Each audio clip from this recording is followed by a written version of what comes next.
ನಮಸ್ಕಾರ. ಭಾರತದ ಜನಗಣತಿ ಅಬ್ಬಾ, ಎಂಥ ದೊಡ್ಡ ಕೆಲ್ಸ ಅಲ್ವಾ. 100 ಕೋಟಿ ಜನರ ಮಾಹಿತಿಯನ್ನ ಸಂಗ್ರಹಿಸೋದು ಅಂದ್ರೆ ಸುಮ್ನೆನಾ? ಆದ್ರೆ ಈ ಬೃಹತ್ ಪ್ರಕ್ರಿಯೆಯಲ್ಲಿ ಈಗ ಒಂದು ದೊಡ್ಡ ಕ್ರಾಂತಿನೇ ಆಗ್ತಾ ಇದೆ. ನಾವು ಪೆನ್ನು ಪೇಪರ್ ಯುಗವನ್ನ ಸಂಪೂರ್ಣವಾಗಿ ಹಿಂದೆ ಬಿಟ್ಟು ಡಿಜಿಟಲ್ ಯುಗಕ್ಕೆ ಕಾಲಿಡ್ತಾ ಇದ್ದೀವಿ. ಹೌದು, 2026ರ ಮನೆಗಣತಿ ಇನ್ಮುಂದೆ ನಡೆಯೋದು ಕೇವಲ ಒಂದು ಸ್ಮಾರ್ಟ್ಫೋನ್ ಆಪ್ ಮೂಲಕ. ಹಾಗಾದ್ರೆ ಈ ಟೆಕ್ನಾಲಜಿ ಹೇಗೆ ಕೆಲಸ ಮಾಡುತ್ತೆ? ಫೀಲ್ಡ್ನಲ್ಲಿರೋ ಗಣತಿದಾರರು ಇದನ್ನ ಹೇಗೆ ಬಳಸ್ತಾರೆ? ಬನ್ನಿ, ಇದರ ಪ್ರತಿಯೊಂದು ಹಂತವನ್ನು ಒಟ್ಟಿಗೆ ನೋಡೋಣ. ಈ ಬದಲಾವಣೆ ಎಷ್ಟು ದೊಡ್ಡದು ಅಂತ ಅರ್ಥ ಮಾಡ್ಕೊಳ್ಳೋಕೆ ಒಮ್ಮೆ ಈ ಚಿತ್ರ ನೋಡಿ. ಎಡಭಾಗದಲ್ಲಿ ಹಳೆ ಕಥೆ ಇದೆ ನೋಡಿ. ಕಾಗದಗಳ ರಾಶಿ, ಕೈಯಲ್ಲೇ ಬರೆದ ಮಾಹಿತಿ, ಮತ್ತೆ ಆ ಡೇಟಾ ಕಳೆದು ಹೋಗುತ್ತೋ ಅನ್ನೋ ಟೆನ್ಷನ್. ಆದ್ರೆ ಬಲಭಾಗದಲ್ಲಿರೋದು ಭವಿಷ್ಯ. ಒಬ್ಬ ಗಣಿತಿದಾರ, ಅವರ ಕೈಯಲ್ಲಿ ಒಂದೇ ಒಂದು ಸ್ಮಾರ್ಟ್ಫೋನ್. ಅವರೆಂಟರ್ ಮಾಡಿದ ಮಾಹಿತಿ ಕ್ಷಣಾರ್ಧದಲ್ಲಿ ಸೇಫ್ ಆಗಿ ಕ್ಲೌಡ್ ಸೇರುತ್ತೆ. ಇದು ಬರೀ ಕೆಲ್ಸನ ಸುಲಭ ಮಾಡೋದಲ್ಲ, ಇಡೀ ಪ್ರಕ್ರಿಯೆಯನ್ನೇ ಹೆಚ್ಚು ನಿಖರ ಮತ್ತು ವೇಗವಾಗಿಸುತ್ತೆ. ಹಾಗಾದ್ರೆ ಈ ಡಿಜಿಟಲ್ ಪಯಣದ ಹಾದಿ ಹೇಗಿರುತ್ತೆ? ಇವತ್ತು ನಾವು ಮೊದಲು ಕಾಗದದಿಂದ ಪಿಕ್ಸೆಲ್ಗೆ ಹೇಗೆ ಬಂದ್ವಿ ಅನ್ನೋ ತಾಂತ್ರಿಕ ಪಯಣವನ್ನ ನೋಡೋಣ. ಆಮೇಲೆ ಒಬ್ಬ ಗಣಿತಿದಾರರ ಫೀಲ್ಡ್ ವರ್ಕ್ ಹೇಗಿರುತ್ತೆ ಅಂತ ತಿಳಿಯೋಣ. ನಂತರ ಡಿಜಿಟಲ್ ನಕ್ಷೆಗಳನ್ನ ಡಿಕೋಡ್ ಮಾಡಿ ಡೇಟಾ ಸೇಫ್ಟಿಗಿರೋ ಗೋಲ್ಡನ್ ರೂಲ್ಸ್ ಅರ್ಥ ಮಾಡ್ಕೊಂಡು ಕೊನೆಗೆ ಈ ದೊಡ್ಡ ಮಿಷನ್ನ ಯಶಸ್ಸಿನ ಫಾರ್ಮುಲಾ ಏನು ಅಂತ ಚರ್ಚೆ ಮಾಡೋಣ. ಸರಿ, ಮೊದಲನೇದಾಗಿ ಕಾಗದದಿಂದ ಪಿಕ್ಸೆಲ್ಗಳಿಗೆ. ಈ ಸಂಪೂರ್ಣ ಬದಲಾವಣೆಯ ಹಿಂದಿನ ಶಕ್ತಿಯಿರೋದೇ ಒಂದು ಮೊಬೈಲ್ ಅಪ್ಲಿಕೇಶನಲ್ಲಿ. ಇಷ್ಟು ದೊಡ್ಡ ದೇಶಾದ್ಯಂತ ನಡೆಯೋ ಯೋಜನೆಯನ್ನ ಕೇವಲ ಒಂದು ಆಪ್ ಮೂಲಕ ಹೇಗೆ ನಿಭಾಯಿಸ್ತಾರೆ? ಅದರ ಹಿಂದಿರೋ ಟೆಕ್ನಾಲಜಿ ಏನು? ಅದು ಅಷ್ಟು ಸಿಂಪಲ್ ಆಗಿ ಹೇಗೆ ಕೆಲಸ ಮಾಡುತ್ತೆ? ಬನ್ನಿ ನೋಡೋಣ. ಅಬ್ಬಾ, ಇದಕ್ಕೆ ಅಂತ ಏನೋ ಸ್ಪೆಷಲ್ ದುಬಾರಿ ಡಿವೈಸ್ ಬೇಕು ಅನ್ಕೋಬೇಡಿ. ಗಣತಿದಾರರಿಗೆ ಬೇಕಾಗಿರೋದು ನಿಮ್ಮ ಕೈಲಿರೋ ಥರದ ಒಂದು ಮಾಡರ್ನ್ ಸ್ಮಾರ್ಟ್ಫೋನ್ ಅಷ್ಟೇ. ಕನಿಷ್ಠ ಆಂಡ್ರಾಯ್ಡ್ 11.0 ಅಥವಾ iOS 14.0 ಇದ್ರೆ ಸಾಕು. ಜೊತೆಗೆ ಒಂದು 6GB ರ್ಯಾಮ್ ಮತ್ತು ಸ್ವಲ್ಪ ಫ್ರೀ ಸ್ಟೋರೇಜ್. ಅಂದ್ರೆ ಲಕ್ಷಾಂತರ ಜನ ಈಗಾಗ್ಲೇ ಬಳಸ್ತಿರೋ ಫೋನ್ಗಳೇ ಈಗ ದೇಶದ ಭವಿಷ್ಯವನ್ನ ದಾಖಲಿಸೋ ಪ್ರಬಲ ಸಾಧನಗಳಾಗಿವೆ. ಓಕೆ, ಟೆಕ್ನಾಲಜಿ ರೆಡಿ ಇದೆ.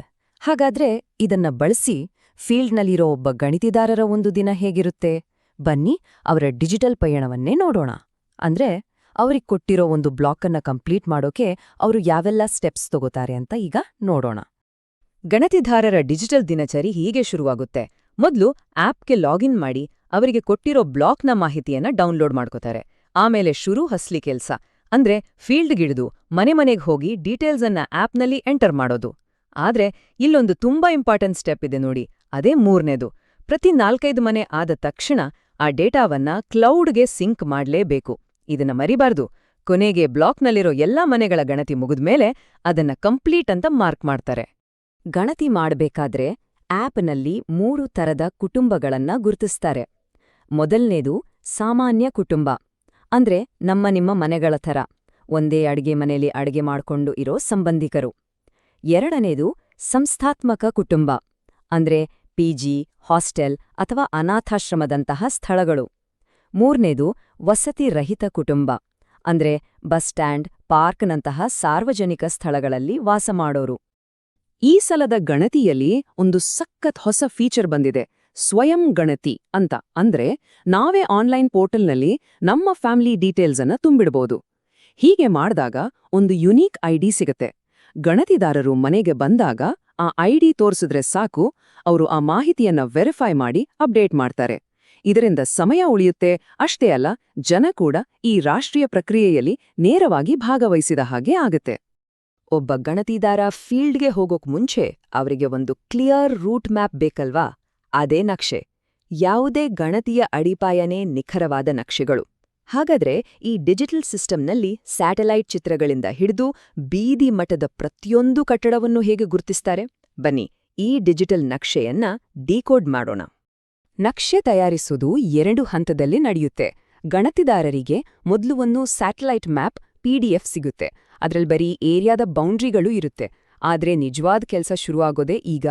ಗಣತಿದಾರರು ಆ ಏರಿಯಾಗೆ ಖುದ್ದಾಗಿ ಹೋಗಿ ಅಲ್ಲಿರೋ ರಸ್ತೆ, ದೇವಸ್ಥಾನ, ಅಂಗಡಿ, ಪ್ರತಿಯೊಂದು ಕಟ್ಟಡವನ್ನು ಪರಿಶೀಲಿಸಿ ಒಂದು ಡೀಟೇಲ್ಡ್ ಆದ ಲೇಔಟ್ ನಕ್ಷೆಯನ್ನ ಕೈಯಲ್ಲೇ ಬರಿಬೇಕು. ಕೊನೆಗೆ ಗಣತಿಗೆ ಆಧಾರವಾಗೋದು ಇದೇ ನಕ್ಷೆ. ಈ ಲೇಔಟ್ ನಕ್ಷೆಯಲ್ಲಿ ಕಟ್ಟಡಗಳನ್ನ ಗುರ್ತಿಸೋಕೆ ತುಂಬಾ ಸಿಂಪಲ್ ಚಿಹ್ನೆಗಳನ್ನ ಯೂಸ್ ಮಾಡ್ತಾರೆ. ಒಂದು ಚೌಕ ಇದ್ರೆ ಅದು ಪಕ್ಕ, ಅಂದ್ರೆ ಸುಭದ್ರವಾದ ಕಟ್ಟಡ ಅಂತ. ತ್ರಿಕೋಣ ಇದ್ರೆ ಅದು ಕಚ್ಚಾ ಅಂದ್ರೆ ತಾತ್ಕಾಲಿಕ ಕಟ್ಟಡ. ಒಂದು ವೇಳೆ ಆ ಚಿಹ್ನೆ ಒಳಗೆ ಲೈನ್ಸ್ ಇದ್ರೆ ಅಲ್ಲಿ ಯಾರೂ ವಾಸ ಇಲ್ಲ, ಅದು ಖಾಲಿ ಇದೆ ಅಂತ ಅರ್ಥ. ಈ ಚಿಹ್ನೆಗಳಿಂದ ನಕ್ಷೆ ಮೂಡಿದ ತಕ್ಷಣ ಪರಿಸ್ಥಿತಿ ಅರ್ಥ ಆಗ್ಬಿಡುತ್ತೆ. ಡಿಜಿಟಲ್ ನಕ್ಷೆ ರೆಡಿ ಆಯ್ತು. ಈಗ ಅದನ್ನ ರಿಯಲ್ ವರ್ಲ್ಡ್ ಜೊತೆ ಮ್ಯಾಚ್ ಮಾಡ್ಬೇಕು. ಅದಕ್ಕಾಗಿ ಪ್ರತಿಯೊಂದು ಮನೆ ಮೇಲೂ ಅಧಿಕೃತವಾಗಿ ನಂಬರ್ ಹಾಕ್ಬೇಕು. ಗಣತಿದಾರರು ಅಳಿಸಲಾಗದ ಮಾರ್ಕರ್ ಬಳಸಿ ಪ್ರತಿ ಮನೆ ಮೇಲೆ CN ಅಂದ್ರೆ ಸೆನ್ಸಸ್ ನಂಬರ್ ಅಂತ ಬರಿಬೇಕು. ನೋಡಿ, ಆಪ್ನಲ್ಲಿ ನಂಬರ್ ಆಟೋಮ್ಯಾಟಿಕ್ ಆಗಿ ಬಂದಿದ್ರೂ ಕೂಡ ಮನೆ ಮೇಲೆ ಫಿಸಿಕಲ್ ಆಗಿ ಬರೆಯೋದು ಕಂಪಲ್ಸರಿ. ಒಂದು ವೇಳೆ 10ನೇ ನಂಬರ್ ಮತ್ತು 11ನೇ ನಂಬರ್ ಮನೆ ಮಧ್ಯೆ ಹೊಸದಾಗಿ ಒಂದು ಮನೆ ಕಟ್ಟಿದ್ರೆ ಅದಕ್ಕೆ 10/1 ಅಂತ ನಂಬರ್ ಕೊಡ್ತಾರೆ. ಸರಿ, ಡೇಟಾವನ್ನ ಹೇಗೆ ಕಲೆಕ್ಟ್ ಮಾಡೋದು, ನಕ್ಷೆ ಹೇಗೆ ಮಾಡೋದು ಅಂತ ನೋಡಿದ್ವಿ. ಆದ್ರೆ ಇಷ್ಟೆಲ್ಲ ಸೂಕ್ಷ್ಮ ಮಾಹಿತಿಯನ್ನ ಡಿಜಿಟಲ್ ರೂಪದಲ್ಲಿ ಕಲೆಕ್ಟ್ ಮಾಡಿದ್ಮೇಲೆ ಅದರ ಸೇಫ್ಟಿ ಮತ್ತು ಪ್ರೈವಸಿ ಬಗ್ಗೆ ಪ್ರಶ್ನೆ ಬರುತ್ತಲ್ವಾ? ಹಾಗಾದ್ರೆ ಈ ಡೇಟಾವನ್ನ ರಕ್ಷಿಸೋಕೆ ಗಣತಿದಾರರು ಪಾಲಿಸಬೇಕಾದ ಸುವರ್ಣ ನಿಯಮಗಳು ಯಾವುವು ಈಗ ನೋಡೋಣ. ಇದು ಅತ್ಯಂತ ಮುಖ್ಯವಾದ ನಿಯಮ. ಇದನ್ನ ಗೋಲ್ಡನ್ ರೂಲ್ ಅಂತಾನೆ ಕರಿಬೋದು. ಸಿಂಕ್ ಮಾಡಿದ ಡೇಟಾ ಅಂದ್ರೆ ಅದು ಕಳೆದು ಹೋದ ಡೇಟಾ ಅಷ್ಟೇ. ಸಿಂಕ್ ಮಾಡಿದ್ರೆ ಮಾತ್ರ ಡೇಟಾ ಸೆಂಟ್ರಲ್ ಸರ್ವರ್ನಲ್ಲಿ ಸೇಫ್ ಆಗಿರುತ್ತೆ. ಒಂದು ವೇಳೆ ಸಿಂಕ್ ಮಾಡೋಕ್ ಮುಂಚೆ ಆಪ್ ಏನಾದ್ರೂ ಡಿಲೀಟ್ ಆದ್ರೆ ಅಷ್ಟು ಹೊತ್ತು ಕಷ್ಟಪಟ್ಟು ಎಂಟರ್ ಮಾಡಿದ ಎಲ್ಲಾ ಮಾಹಿತಿ ಶಾಶ್ವತವಾಗಿ ಕಳೆದು ಹೋಗುತ್ತೆ. ಅದಕ್ಕೆ ಪ್ರತಿ 4-5 ಮನೆ ಆದ್ಮೇಲೆ ಸಿಂಕ್ ಮಾಡೋದು ಬಹಳ ಮುಖ್ಯ. ಡಿವೈಸ್ ಮ್ಯಾನೇಜ್ಮೆಂಟ್ಗೆ ಕೆಲವು ಸಿಂಪಲ್ ರೂಲ್ಸ್ ಇದೆ. ಏನ್ ಮಾಡ್ಬೇಕು? ಕೆಲ್ಸ ಶುರುವಾದಾಗಿಂದ ಮುಗಿಯೋವರೆಗೂ ಒಂದೇ ಫೋನ್ ಬಳಸಿ, ಪ್ರತಿದಿನ ಡೇಟಾ ಸಿಂಕ್ ಮಾಡಿ, ಮತ್ತೆ ಆಪ್ ಅಪ್ಡೇಟ್ ನೋಟಿಫಿಕೇಶನ್ ಬಂದ್ರೆ ಅದನ್ನ ಮಾಡಿ. ಇನ್ನು ಏನ್ ಮಾಡ್ಬಾರ್ದು? ಮೇಲಧಿಕಾರಿಗಳ ಅನುಮತಿ ಇಲ್ದೆ ಫೋನ್ ಚೇಂಜ್ ಮಾಡಬೇಡಿ, ಒಂದೇ ಲಾಗಿನ್ ಅನ್ನ ಬೇರೆ ಬೇರೆ ಫೋನಲ್ಲಿ ಬಳಸೋಕ್ ಹೋಗ್ಬೇಡಿ, ಮತ್ತು ಸರ್ವರ್ ಅಪ್ಡೇಟ್ ಆಗ್ತಾ ಇದ್ರೆ ಅದನ್ನ ನಿಲ್ಸ್ಬೇಡಿ. ಎಲ್ಲಕ್ಕಿಂತ ಮುಖ್ಯವಾಗಿ ಈ ಡೇಟಾಕ್ಕೆ ಕಾನೂನಿನ ರಕ್ಷಣೆ ಇದೆ. ಮಾಹಿತಿ ಹಕ್ಕು ಕಾಯ್ದೆ ಪ್ರಕಾರ ಜನರ ವ್ಯಕ್ತಿಗತ ಮಾಹಿತಿ ಸಂಪೂರ್ಣವಾಗಿ ಗೌಪ್ಯ.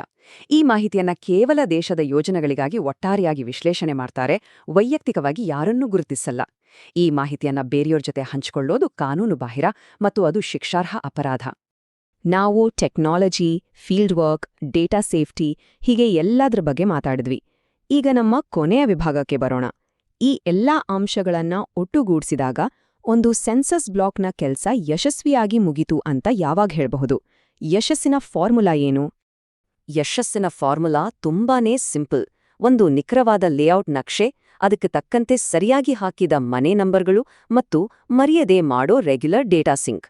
ಈ ಮೂರು ಸರಿಯಾಗಿ ಸೇರಿದ್ರೇನೆ ಒಂದು ಸೆನ್ಸಸ್ ಬ್ಲಾಕ್ ಯಶಸ್ವಿಯಾಗಿ ಕಂಪ್ಲೀಟ್ ಆದ ಹಾಗೆ. ಇದುವೇ ಅಂತಿಮ ಗುರಿ. ಇಷ್ಟೊಂದು ದೊಡ್ಡ ಜವಾಬ್ದಾರಿಯಲ್ಲಿ ಗಣತಿದಾರರು ಒಬ್ಬಂಟಿಯಲ್ಲ. ಅವರಿಗೆ ಸಹಾಯ ಮಾಡೋಕೆ ಒಂದು ಒಳ್ಳೆ ಸಪೋರ್ಟ್ ಸಿಸ್ಟಮ್ ಇರುತ್ತೆ. ಆಪ್ ಹೇಗೆ ಬಳಸೋದು ಅಂತ ಪ್ರಾಕ್ಟಿಕಲ್ ಟ್ರೈನಿಂಗ್ ಕೊಡ್ತಾರೆ. ಫೀಲ್ಡ್ನಲ್ಲಿ ಏನಾದ್ರೂ ಡೌಟ್ ಬಂದ್ರೆ ತಕ್ಷಣಕ್ಕೆ ತಮ್ಮ ಸೂಪರ್ವೈಸರ್ಗೆ ಕಾಂಟ್ಯಾಕ್ಟ್ ಮಾಡ್ಬೋದು. ಅಷ್ಟೇ ಅಲ್ಲ, ಆನ್ಲೈನ್ ಗೈಡ್ಸ್, ಡೆಮೋ ವಿಡಿಯೋಸ್ ಕೂಡ ಲಭ್ಯ ಇರುತ್ತೆ. ಈ ಸಪೋರ್ಟೇ ಈ ಯೋಜನೆಯ ಯಶಸ್ಸಿನ ಅಡಿಪಾಯ. ಈ ಎಲ್ಲಾ ತಂತ್ರಜ್ಞಾನ, ಸ್ಪಷ್ಟವಾದ ಪ್ರಕ್ರಿಯೆ ಮತ್ತು ಬೆಂಬಲದೊಂದಿಗೆ ಭಾರತದ ಡಿಜಿಟಲ್ ಜನಗಣತಿ ಒಂದು ದೊಡ್ಡ ಹೆಜ್ಜೆಯಾಗಿದೆ. ಹಾಗಾದ್ರೆ ಕೊನೆಯದಾಗಿ ಒಂದು ಪ್ರಶ್ನೆ. ಕಾಗದದಿಂದ ಪಿಕ್ಸೆಲ್ಗಳಿಗೆ ನಾವು ಮಾಡಿರೋ ಈ ಜಿಗಿತ ಬರೀ ಗಣತಿ ಕೆಲ್ಸವನ್ನ ಸುಲಭ ಮಾಡ್ತಾ ಇದೆಯಾ, ಅಥವಾ ಒಂದು ದೇಶ ತನ್ನನ್ನು ತಾನೇ ಇನ್ನಷ್ಟು ಆಳವಾಗಿ ಮತ್ತು ನಿಖರವಾಗಿ ಅರ್ಥ ಮಾಡ್ಕೊಳ್ಳೋ ಭವಿಷ್ಯದ ದಾರಿಯನ್ನೇ ತೆರಿತಾ ಇದೆಯಾ? ಇದು